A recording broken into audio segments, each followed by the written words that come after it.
ಆತ್ಮೀಯ ಬ್ಯಾಂಗ್ಳೂರ ನಾಗರಿಕರೇ, ರಾಷ್ಟ್ರೀಯ ಜನಗಣತಿ 2027 ಕಾರ್ಯದ ಭಾಗವಾಗಿ ಇಂದಿನಿಂದ ಸ್ವಯಂ ಗಣತಿ ಪ್ರಕ್ರಿಯೆ ಪ್ರಾರಂಭವಾಗಿದೆ. ಇದು ಜನರ ಉತ್ತಮ ಭವಿಷ್ಯ ಕಲ್ಪಿಸಲು ಮಹತ್ವದ ಕಾರ್ಯವಾಗಿದೆ. ಮೊದಲ ಹಂತದಲ್ಲಿಯೇ ಏಪ್ರಿಲ್ 1ರಿಂದ 15ವರೆಗೆ ನಾಗರಿಕರು se.census.gov.in ವೆಬ್ ಪೋರ್ಟಲ್ ಮೂಲಕ ಸ್ವಯಂ ಗಣತಿ ಮಾಡಿಕೊಳ್ಳಲು ಅವಕಾಶ ಕಲ್ಪಿಸಲಾಗಿದೆ. ತಮ್ಮ ಮನೆಯಿಂದಲೇ ಆನ್ಲೈನ್ ಮೂಲಕ ವೆಬ್ ಪೋರ್ಟಲ್ ಭೇಟಿ ನೀಡಿ ಅಗತ್ಯ ವಿವರಗಳನ್ನು ದಾಖಲಿಸಬಹುದು.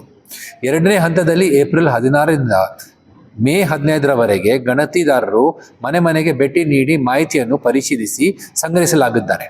ಅಂದರೆ ನೀವು ಸ್ವಯಂ ಗಣತಿ ಮಾಡಿದ ತಕ್ಷಣ ಒಂದು ID ಸಿಕ್ಕುತ್ತದೆ. ಅದು ನೀವು ನಿಮ್ಮ ಗಣತಿದಾರರೊಂದಿಗೆ ಹಂಚಿಕೊಳ್ಳಬಹುದು. ನಗರದ ಸಮಗ್ರ ಅಭಿವೃದ್ಧಿಗೆ ಪೂರಕ ಹೆಜ್ಜೆ ಜನಗಣತಿ ಮಾಹಿತಿಯನ್ನು ಆಧಾರದ ಮೇಲೆ ನಗರ ಯೋಜನೆ, ಮೂಲ ಸೌಕರ್ಯ ಅಭಿವೃದ್ಧಿ ಮತ್ತು ಸಾರ್ವಜನಿಕ ಕಲ್ಯಾಣ ಕಾರ್ಯಕ್ರಮಗಳನ್ನು ರೂಪಿಸಲಾಗುತ್ತಿದೆ. ಈ ಹಿನ್ನೆಲೆಯಲ್ಲಿ ನಗರದ ಎಲ್ಲ ನಾಗರಿಕರಿಗೆ ಸ್ವಯಂ ಗಣತಿಯಲ್ಲಿ ಭಾಗವಹಿಸಿ ಸರಿಯಾದ ಮಾಹಿತಿಯನ್ನು ನೀಡುವ ಮೂಲಕ ಜನಗಣತಿ ಕಾರ್ಯವನ್ನು ಯಶಸ್ವಿಗೊಳಿಸಲು ಕೋರುತ್ತೇನೆ. ಧನ್ಯವಾದಗಳು.